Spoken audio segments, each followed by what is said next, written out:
मारने का काम संकल्प ले रखा था। कौन? बर्बरीक जी। 3 बाण से सारा युद्ध समाप्त। भगवान ने कहा अच्छा, यदि इस पीपल के पत्ते पर तुमने 1 बाण से छेद कर दिया तो मैं मान लूंगा कि तुम 3 बाण से पूरा महाभारत जीत लोगे या समाप्त कर दोगे। ठीक है। एक पांव के नीचे पत्ता दबा दिया भगवान ने और बाण चलाया। श्री बर्बरीक जी ने चलाया बाण। 1 बाण से सारे पत्तों में छेद हो गया। आश्चर्य मानेंगे आप लोग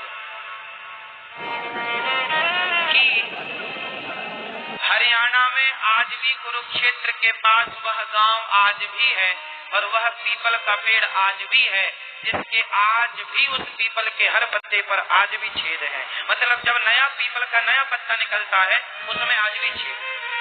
आज भी आप जाकर देख सकते हैं। आज भी ये बात कितनी पुरानी है? 5000 साल पुरानी लगभग। भगवान ने तुरंत सिर काट दिया बर्बरीक जी का। हल कर लूंगा। अच्छा बताइए, भगवान ने बर्बरीक जी का सिर काट दिया तो क्या भगवान ने बर्बरीक जी के साथ सही किया कि गलत किया? आपके हिसाब से भगवान ने सही किया कि गलत किया? भाई किसी का आपने सिर इसलिए काट लिया कि आप बहुत बड़े बलवान हैं, आप 3 बाण से पूरा युद्ध जीत लेंगे, तो आपका सिर काट दिया गया। तो भगवान ने सिर काट के सही किया भगवान श्री कृष्ण ने या गलत किया? जोर से सही किया। क्या सही था? सही किया। चलो मैं मान गया, मैं भी अभी कहूंगा कि सही किया, पर इस सही को सिद्ध करना पड़ेगा। कैसे सही? इस सही को सिद्ध करना पड़ेगा। कैसे सिद्ध करेंगे आप? चलो हम बता दें आपको। ऐसे सिद्ध होगा कि भगवान ने कहा था कि तुम किसके पक्ष से युद्ध करोगे? बर्बरीक जी ने कहा जो हारेगा मैं उसके पक्ष से युद्ध करूंगा। तो भगवान को पता था कि कौरव हारेंगे, और कौरव हारेंगे तो यह कौरवों के पक्ष से युद्ध करेगा, और कौरवों के पक्ष में यदि इतना बड़ा योद्धा खड़ा हो जाएगा तो कौरवों की शक्ति बढ़ जाएगी। और ये कौरव वही लोग हैं जो भरी सभा में एक नारी का अपमान करते हैं कपड़े उतार कर। तो ऐसे दुष्टों की सेना में ये जाकर उनका बल बढ़ाएं, इसलिए भगवान ने ना चाह करके भी सिर काट दिया। और सिर काटा। भगवान ने कहा बर्बरीक बताओ मैं तुम्हारी क्या अभिलाषा पूरी करूं? अच्छा, सिर कटने के बाद कोई जिंदा रहेगा क्या? बोलो।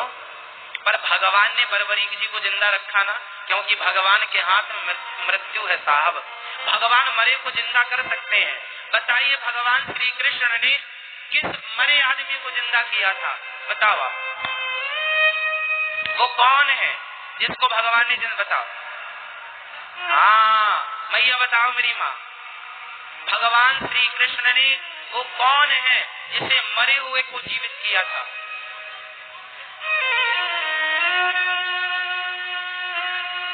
चलो भैया बताओ। नहीं, अभिमन्यु को नहीं जिंदा किया था, उनके पुत्र परीक्षित को। हाँ ये ठीक है आपकी बात, गर्भ में रक्षा कीजिए भगवान।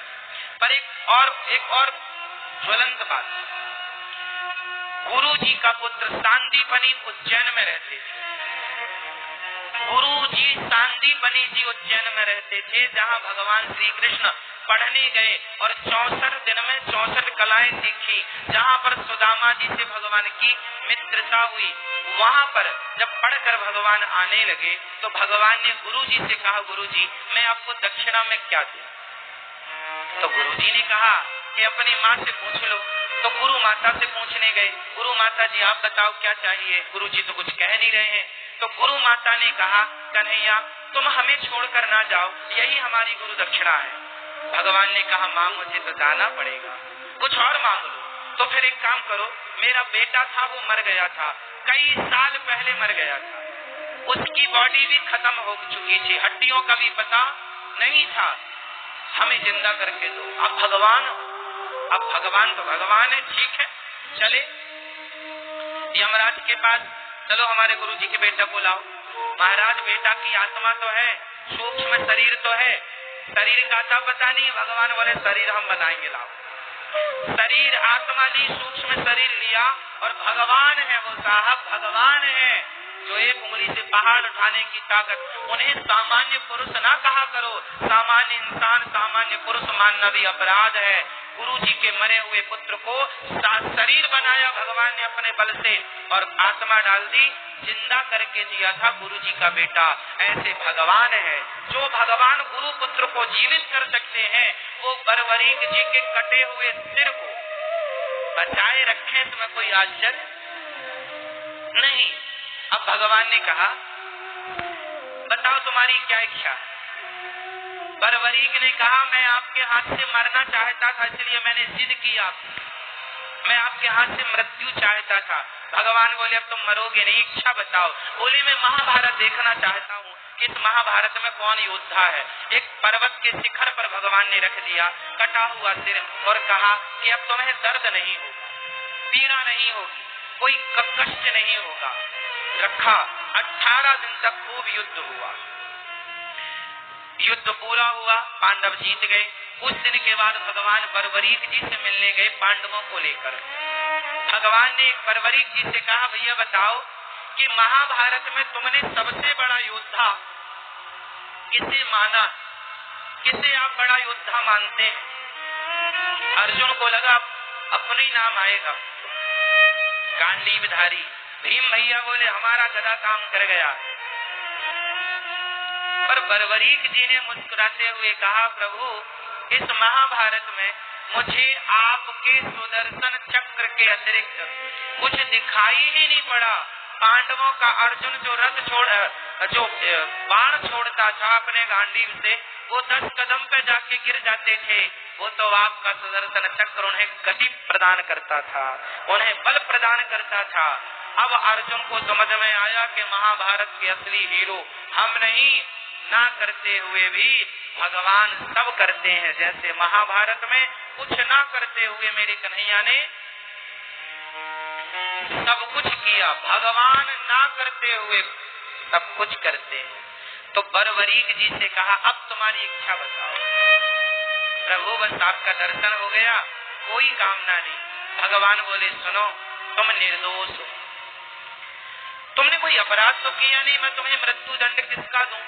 इसलिए जाओ, अब से तुम खाटू में रहना, और अब तुम बरवरीक के नाम से नहीं, मेरा अपना, मेरे बहुत सारे नाम है, गोविंद है, गोपाल है, मनमोहन है, मदन मुरारी है, गिरिवरधारी है, दामोदर है। इनमें एक नाम है मेरा श्याम सुंदर।